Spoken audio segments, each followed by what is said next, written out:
ትቶኛል ብላችሁ እንዴት አስባችሁ? በእውነት ክርስቲያኖች ትቶኛል ብሎ ያሰበ ሰው በእውነት እግዚአብሔርን እንደ አምላክ ያውቀዋል፣ እንደ ፈጣሪነቱ ያውቀዋል፣ ይቀበለዋል? እግዚአብሔር ይተው ዘንድ በእውነት ይችላል? እግዚአብሔር ቃሉን ይረሳ ዘንድ ይችላል? እግዚአብሔር መርሳት አለ በሱ ዘንድ? ማንም በሱ ዘንድ የተረሳ አይደለም። አንተም አንቺም በሱ ዘንድ የተረሳችሁ አይደላችሁም። እንኳን እኛን ይረሳ ዘንድ እግዚአብሔር የራስ ጠጉራችንን እንደማይረሳ ቃል ገብቷል። እግዚአብሔር ከኛ መካከል እግዚአብሔር ረስቶ የራስ ጠጉሩን አጉድሎ የፈጠረው ሰው አለ? ከኛ መካከል እግዚአብሔር ረስቶ በጣቶቹ ላይ ጥፍር ያላበቀለለት ሰው አለ እንደ እግዚአብሔር? ከኛ መካከል ረስቶ እግዚአብሔር ዓይን ያልተከለለት ሰው አለ እንደ? ከኛ መካከል ረስቶ እግዚአብሔር አካል ያጎደለበት ሰው አለ እንደ? ይህን ያክል የማይረሳ ከሆነ እግዚአብሔር ረስቶኛል ብላችሁ እንዴት አስባችሁት? በእውነት ክርስቲያኖች ስለ ራበን፣ ስላመመን፣ ስለደከመን፣ ስለጎደለብን ረሳኝ ብለን እንዴት እናስባለን እንዴ? እግዚአብሔር ረስቶ ተሳስቶ ፀሐይ ዘግይታ ታውቃለች? እስኪ ንገሩኝ፣ ዘግይታ ታውቃለች? አታውቅም። እግዚአብሔር ረስቶ ተሳስቶ ፀሐይን ያለ ጊዜዋ በሰማይ ላይ ትቷት ያውቃል? ጊዜዋን አይታ ጠብቃ ትገባ አይደል እንዴ? እንደ ሰባት ካት ዛሬ ንፍርዋ ወርዶ ባልቀቀለንም ነበር? እንደ ሰባት ካት ያለውን ኃጢአት ዛሬም ሰርተናል። እነሱም እኮ የፈጸሙት ዝሙት ነው፣ ሌላ ነገር አላደረጉም። እንደዚህ ዘመን ዝሙት በዝቶ የተሰራበት ዘመን አለ። እነሱም እኮ የሰሩት ይሄንኑ ነው። እኛ እንደ አፍኒን እንደ ፊናስ አይነቱን ኃጢአት አልሰራንም ዛሬ እንደ ካህናቱ። እነሱ መቅደስ አያውቁ፣ ከተማ አያውቁ። መቅደሱና ከተማ አንዱ ነባቸው። ወደ ቤተ መቅደስ ለጸሎት የመጡትን ሴቶች ሳይቀር ይቀጣጠሯቸው ነበር። መቀጣጠሪያ አድርገውት ነበር ቤተ መቅደሱ። መሰዊያውን ለራሳቸው ጥቅም አውለውት ነበር። ተመልከቱት። ነገር ህዳር 21 ላይ ምናልባት በሰፊው ታሪኩን ተሰሙት ይሆናል። በመሰዊያው የራሳቸውን ጥቅም መሰብሰቢያ አድርገውት ነበር። ዛሬ የንግድ ስፍራ የማያውቁ ቤተ መቅደስ ለይተው የማያውቁ ሰዎች አሉ አይደል? የቤተ መቅደሱና የንግድ ስፍራው ተመሳስሎባቸው ቤተ መቅደስም ሲነምጡ ይነግዳሉ፣ ከተማም ሲሄዱ ይነግዳሉ። እንደዚህ ሆነው ይኖራሉ። ቤተ እግዚአብሔርና ከተማው ተቀላቅሎባቸው በቤተ እግዚአብሔር ቅጥር አካባቢ ራሱ ፈቃደ ስጋቸው የሚፈጽሙ ሰዎች እኮ አሉ። በአፍኒን በፊናስ ዘመን የተደረገው ኃጢአት በእኛ ዘመን አልተደረገም ትሉኝ ዘንድ ትችላላችሁ? ማስረጃ አላችሁ?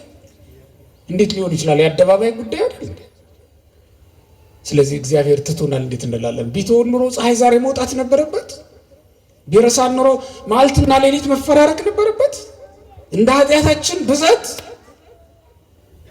ስለዚህ እግዚአብሔር አልተወንም። እኔ ግን የሚለው በጣም የሚያጽናና ቃል በእውነት እኔ ግን አልረሳሽም። በስመ አብ ወወልድ ወመንፈስ ቅዱስ አሐዱ አምላክ። በትንቢተ ኢሳይያስ ምዕራፍ 49 ቁጥር 15 ላይ የሚገኝ አንድ እግዚአብሔር ቃል ነግሬያችሁ ባጭሩ ምናልባትም ቢበዛ ከ10 ደቂቃ ላልበለጠ ጊዜ ቆይቼ መድረኩን እለቃለሁ ማለት ነው። ቃሉም የሚለው እኔ ግን አልተውሽም የሚል ቃል በትንቢተ ኢሳይያስ ምዕራፍ 49 ቁጥር 15 ላይ ተጽፎ እናገኛለን። ሁላችሁም ይህን ቃል እንድትሉ ጠይቃለሁ። እኔ ግን ብሎ አልተውሽም። ይህን ቃል ነቢየ እግዚአብሔር ኢሳይያስ የተናገረው ትንቢት ነው። እግዚአብሔር ለእስራኤል የገባው ቃል ኪዳን ነው። ቃሉ እንደሚነግረን ከፍ ብለን ስንመለከተው ጽዮን ግን እግዚአብሔር ረስቶኛል ብላለች። በውኑ ሴት ከማህፀኗ ለወጣው ልጅ እስከማትራራበት ጊዜ ድረስ ደርሳ ልትተወው ልትረሳው ትችላለችን? አዎ እሷ ልታደርገው ልትረሳ ትችላለች፣ እኔ ግን አልረሳሽም የሚል ቃል ኪዳን ነው የሰጣት ለጽዮን ማለት ነው። እዚያ ላይ የምንመለከተው እንግዲህ እግዚአብሔር ከእስራኤል ጋር ያለውን አንድነት ያለውን ግንኙነት እናውቃለን። በእስራኤል በብሉይ ኪዳን እስራኤል በሚስት እግዚአብሔር ደግሞ በባል ተመስለው ነው የተቀመጡትና እግዚአብሔርና እስራኤል በቃል ኪዳን የተዋዋሉ፣ በቃል ኪዳን የተስማሙ፣ በቃል ኪዳን አንድ የሆኑ ናቸው። አብርሃምን ከነበረበት ካደገበት ምድር ከካራን ካወጣው ጊዜ ጀምሮ እግዚአብሔር ለአብርሃምና ለዘሩ በገባው ቃል መሰረት እስራኤልን እንደ ሚስት የሚጠብቃት፣ የሚንከባከባት፣ የሚመግባት ሆኗል። ያም ማለት ለቤተሰብነት የመረጣት ርስቱ ስለነበረች በምድር ላይ እግዚአብሔር ሌላ ርስት የለውም፣ የሰው ልጅ ነው ርስቱ። አብርሃምንም የመረጠበት ምክንያት ለርስትነት ነው። ርስቱን አብርሃምን ግን በመረጠው ስፍራ ላይ ተክሎታል። እኔ ወደማሳይህ ምድር ውጣ ብሎ የተከለው ማርና ወተት ወደምታፈሰው ምድር አስገብቶ የተመረጠችውንና የከበረችውን ምድር ርስቱ ለሆነው ለአብርሃም ሰጥቶታል ማለት ነው። አብርሃም ለእግዚአብሔር የተመረጠ ርስት ነው። ለአብርሃም ደግሞ ኢየሩሳሌም የተመረጠች ርስት ናት። ኢየሩሳሌምን አብርሃም በቃል ኪዳን ወርሷታል። አብርሃምን ደግሞ እግዚአብሔር በቃል ኪዳን ተቀብሎታል። ቅብብሎሹ እንደዚያ ነው። ሰው ልቡን ለእግዚአብሔር ሲሰጥ እግዚአብሔር ደግሞ ምድርን ለሰው አሳልፎ ይሰጣታል ማለት ነው። የሰው ልጅ ልቡን ከእግዚአብሔር ሲለይ የምድርን በረከት ሁሉ እንዳይበላ እግዚአብሔር ይለየዋል ማለት ነው። እግዚአብሔር ከሰው ጋር ሲሆን በምድር ያለው ማንኛውም ነገር ለሰው ልጅ ይሆናል ማለት ነው። የሚገባውና ሰዎች ሁሉ የሚያደርጉት ነገር ብቻ አይደለም። የማይገባውና ለሰው ያልተሰጠው ነገር ሁሉ ለሰው የሚሆንበት ጊዜ አለ።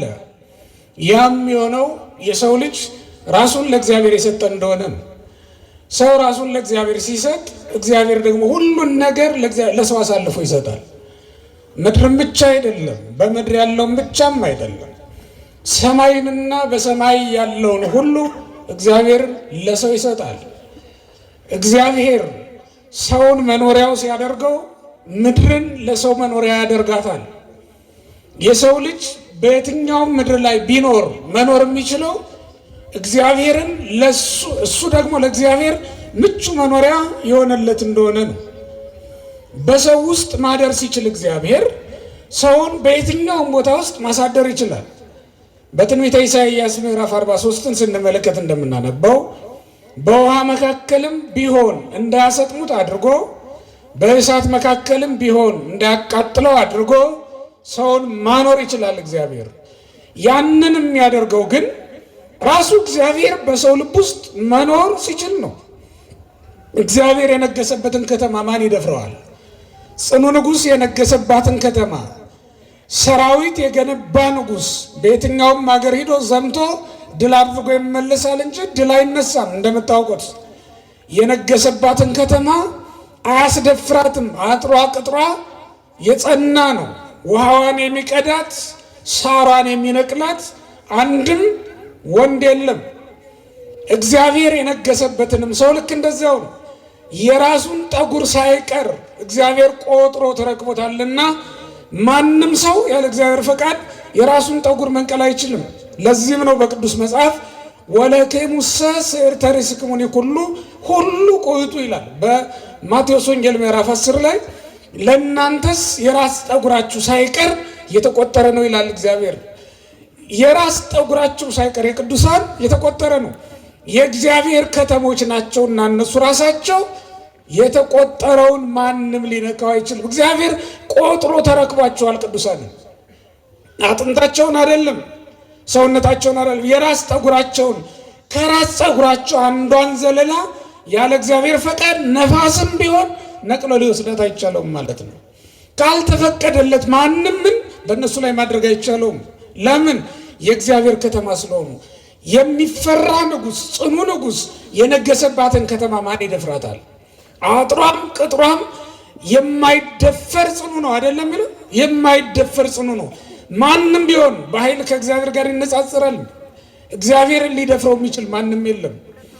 ሰው በቃል ኪዳን ለእግዚአብሔር የተሰጠ ሲሆን ቃል ኪዳኑን አክብሮ መኖር ሲችል እግዚአብሔር ደግሞ በቃል ኪዳን ምድርን በጠቅላላ ይሰጠዋል። ሁሉንም ለሰው ልጅ ይሰጣል ማለት ነው። ሁሉን ለሰው ይሰጣል እግዚአብሔር።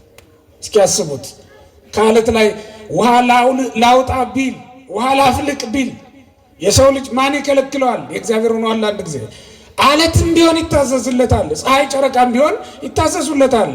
ፀሐይ ጨረቃ ለኢያሱ እንደታዘዙለት ቀን ቢያጥረው ጊዜ ቢያንሰው ፀሐይና ጨረቃን ወደ ማዘዝ ገባ። ተመልከቱት። በእስራኤል ላይ ነው የተሾመ ለጊዜው እንዲመራቸው እንዲያስተዳድራቸው።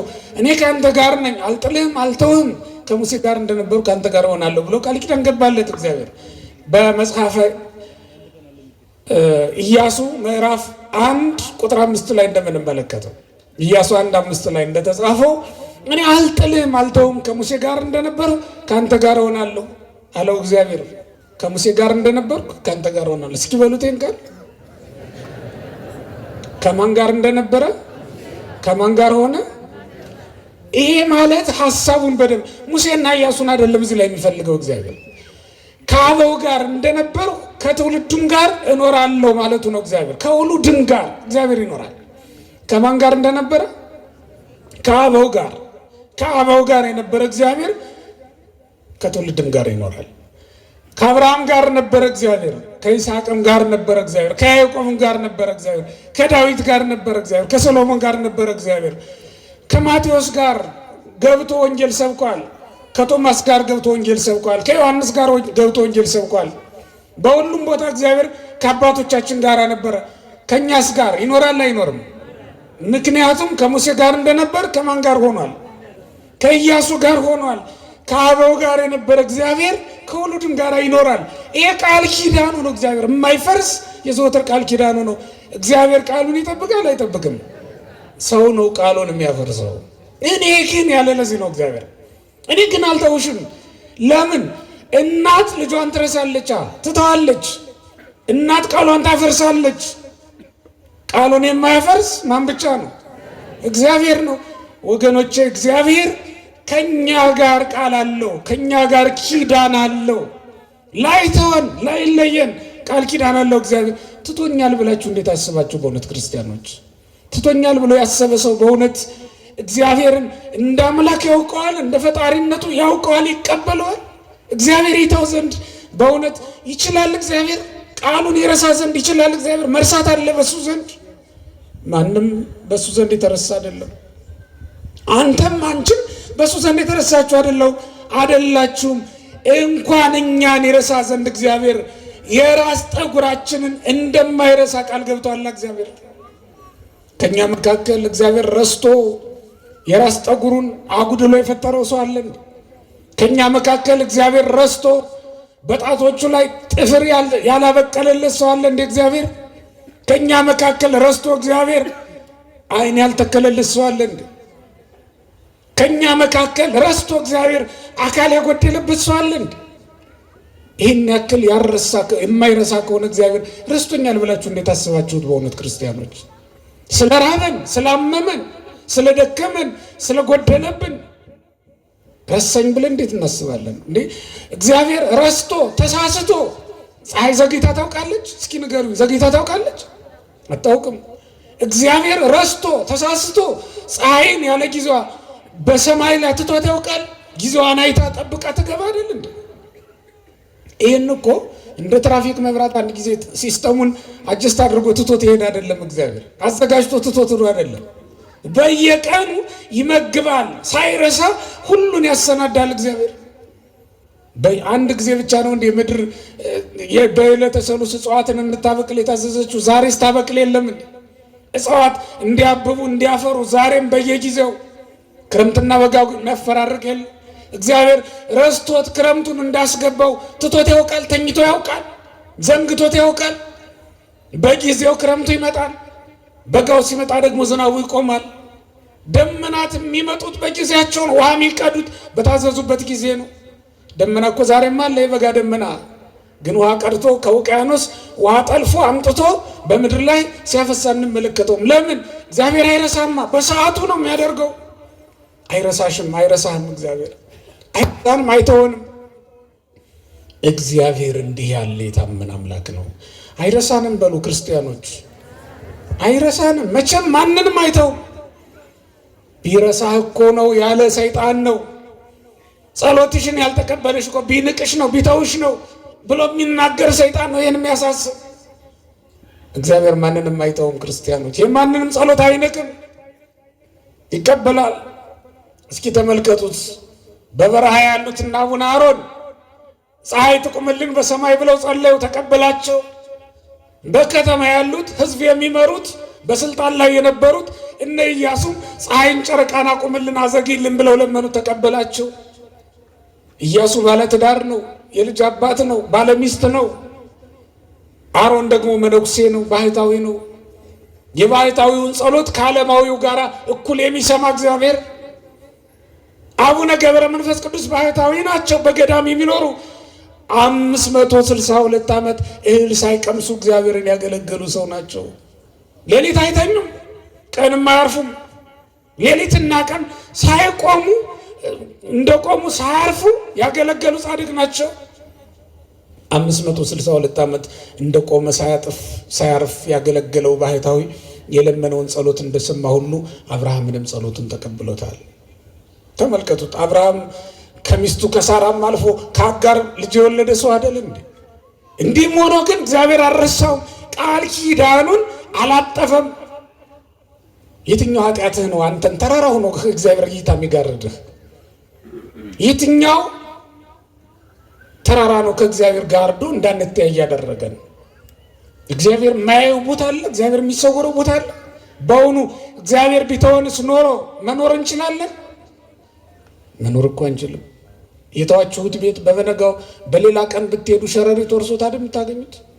የተዋችሁትን የማትኖሩበትን ስፍራ ግድግዳው ነቅቶ ፈራርሶ አይደል የምታገኙት? ወድቆ እቃው ያስቀምጣችሁት ረስታችሁት ትንሽ ቀን ብትቆዩ።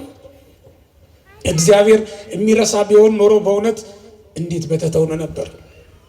ስለማይረሳ ነው እንጂ እግዚአብሔር በእውነት ዛሬ እንደ ሰዶም እንደ ገሞራ ባልሆንም ነበር፣ ባልጠፋንም ነበር። ሰዶም ገሞራ የሰራችውን ኃጢአት እኮ እኛም ሰርተናል። ስለማይረሳ ነው እንጂ እግዚአብሔር እንደ ሰባት ካት ዛሬ ንፍርዋ ወርዶ ባልቀቀለንም ነበር። እንደ ሰባት ካት ያለውን ኃጢአት ዛሬም ሰርተናል። እነሱም እኮ የፈጸሙት ዝሙት ነው፣ ሌላ ነገር አላደረጉም። እንደዚህ ዘመን ዝሙት በዝቶ የተሰራበት ዘመን አለ። እነሱም እኮ የሰሩት ይሄንኑ ነው። እኛ እንደ አፍኒን እንደ ፊናስ አይነቱን ኃጢአት አልሰራንም ዛሬ እንደ ካህናቱ። እነሱ መቅደስ አያውቁ፣ ከተማ አያውቁ። መቅደሱና ከተማ አንዱ ነባቸው። ወደ ቤተ መቅደስ ለጸሎት የመጡትን ሴቶች ሳይቀር ይቀጣጠሯቸው ነበር። መቀጣጠሪያ አድርገውት ነበር ቤተ መቅደሱ። መሰዊያውን ለራሳቸው ጥቅም አውለውት ነበር። ተመልከቱት። ነገር ህዳር 21 ላይ ምናልባት በሰፊው ታሪኩን ተሰሙት ይሆናል። በመሰዊያው የራሳቸውን ጥቅም መሰብሰብ ያድርገውት ነበር። ዛሬ የንግድ ስፍራ የማያውቁ ቤተ መቅደስ ለይተው የማያውቁ ሰዎች አሉ አይደል? የቤተ መቅደሱና የንግድ ስፍራው ተመሳስሎባቸው ቤተ መቅደስም ሲነምጡ ይነግዳሉ፣ ከተማም ሲሄዱ ይነግዳሉ። እንደዚህ ሆኖም ይኖራሉ። ቤተ እግዚአብሔርና ከተማው ተቀላቅሎባቸው በቤተ እግዚአብሔር ቅጥር አካባቢ ራሱ ፈቃደ ስጋቸው የሚፈጽሙ ሰዎች እኮ አሉ። በአፍኒን በፊናስ ዘመን የተደረገው ኃጢአት በእኛ ዘመን አልተደረገም ትሉኝ ዘንድ ትችላላችሁ? ማስረጃ አላችሁ? እንዴት ሊሆን ይችላል? የአደባባይ ጉዳይ አይደል? ስለዚህ እግዚአብሔር ትቶናል እንዴት እንላለን? ቢተወን ኑሮ ፀሐይ ዛሬ መውጣት ነበረበት።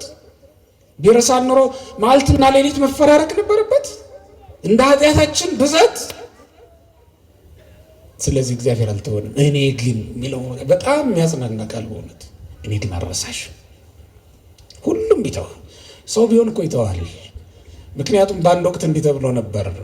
ቅዱስ ጴጥሮስ እንዲህ አለ፣ እመኒ ኩሎሙ ክህዱ ከአንሰ ኢይክህደከ።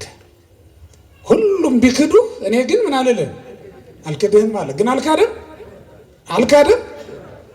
እኔ ግን አልተውሽም ብሎ ከእናትና ከአባትሽ የለየሽ ባልሽ ሊተውሽ ይችላል።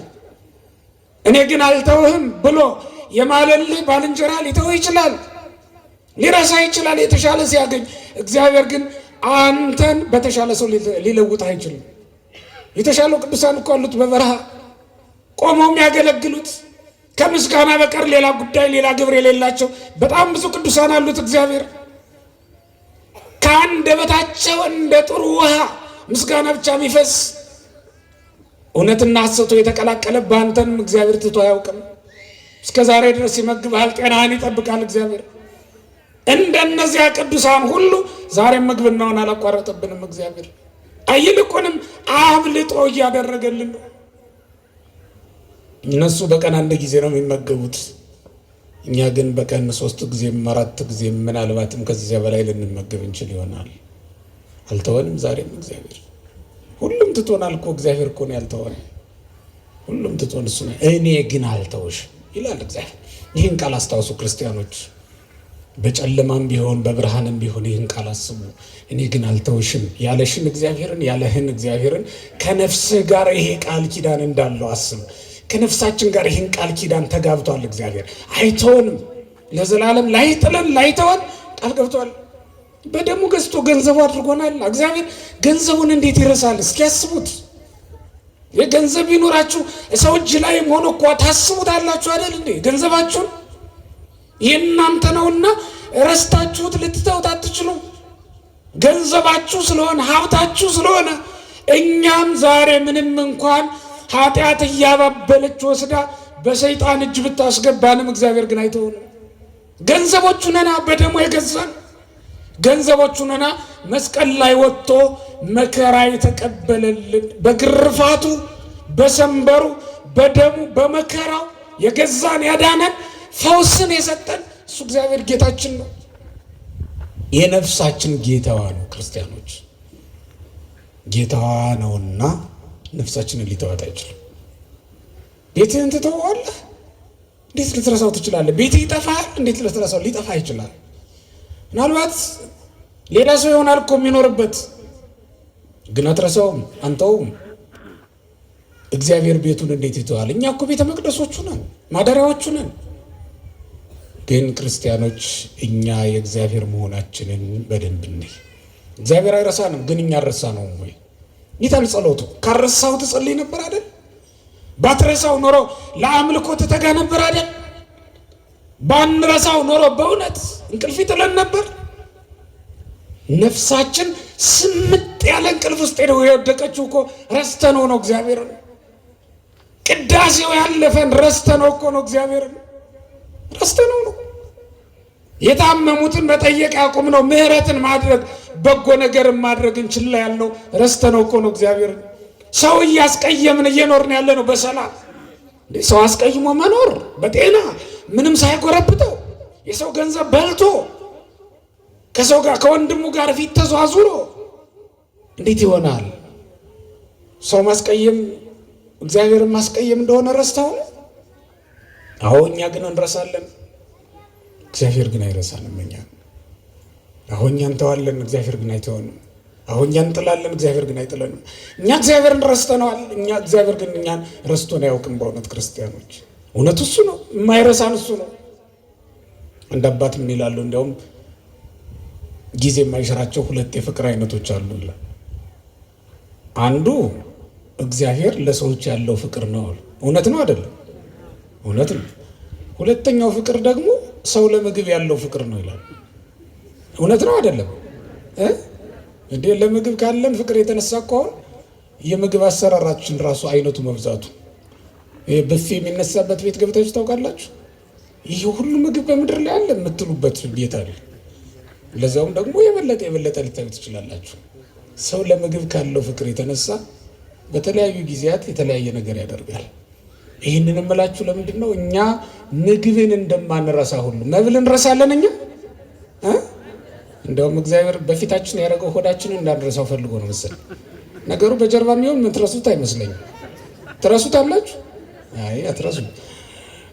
በጀርባም ቢሆን አትረሱትም። አሁን በቃ በፊታችን ነው አንረሳው። እግዚአብሔርም ልክ እንደዛ ነው። ሁልጊዜ በፊቱ ነው። እግዚአብሔር እኮ ጀርባ የለው፣ ሁሉም ፊቱ ነው።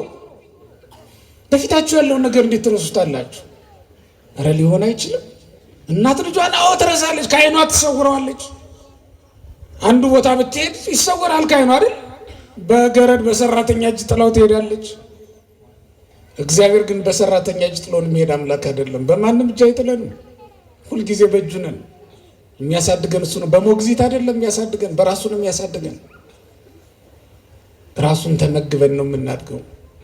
እናት እኮ 3 ዓመት አጥብጣ በቃኝ ትላለች አይደል? ለዛውም የድሮውን ነው የምነግራችሁ። በዚህ ዘመን ደግሞ ሌላ ቀመር አለው መሰለኝ አይደል? ውበት ያበላሻል።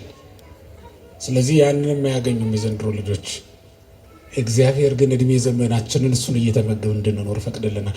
ሁልጊዜ ህፃናት እንደሆነ ታውቃላችሁ። በሱ ፊት ሁልጊዜ ህፃናት ነን። እንደ ህፃናት ሁኑ ሲል እግዚአብሔር እንደ ህፃን እያባበለ ሊያኖረን እኮ ፈልጎ ነው። እንደ ህፃን የምንሻውን የምንፈልገውን ነገር ሁሉ እያሟላ እቅፉ ላይ አድርጎ ሊያኖርን ስለሚፈልግ እኮ ነው። አድግኩ ለምን ትላለህ? ህፃን ሁንና ኖር በቅፉ ላይ። ህፃን ሁንና ኖር ክንዱ ላይ። ሁልጊዜ ህፃን ሆኖ መኖር እንዴት ያቅተዋል ሰው? ማደግ እኮ ነው አይደል? ከባዱ ነገር ስታድግ ሁሉን ትሸከማለህ፣ ራስህን ቻል ትባላለህ። በእግዚአብሔር ዘንድ ግን ራስህን ቻል የሚባል ነገር የለም። አንተን ራሱ የሚችልህ ራሱ እግዚአብሔር ነው።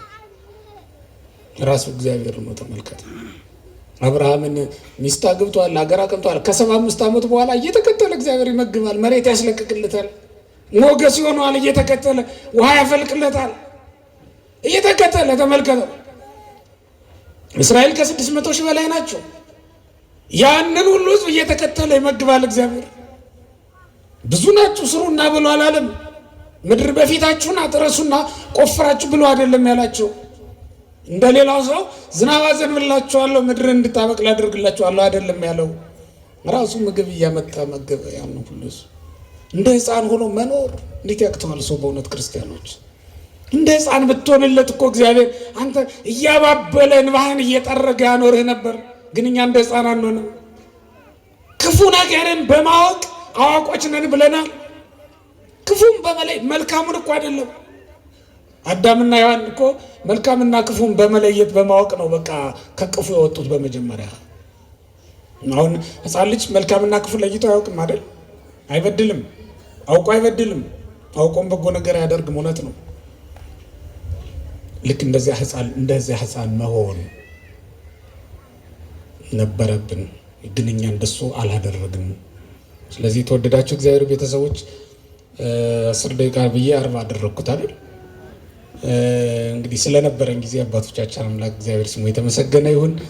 ዛሬ እንዲያው መምጣትህን ሪፖርት አድርግ ስለተባልኩ ነው አሁን የገባሁት። እንዲያው መግባቴን ለማሳየት ያክል ነው እንጂ ለማስተማር አልነበረም። ግን በዚያው ቀጠልኩ መሰለኝ። እግዚአብሔር ይስጥልኝ። ይብቃኝ።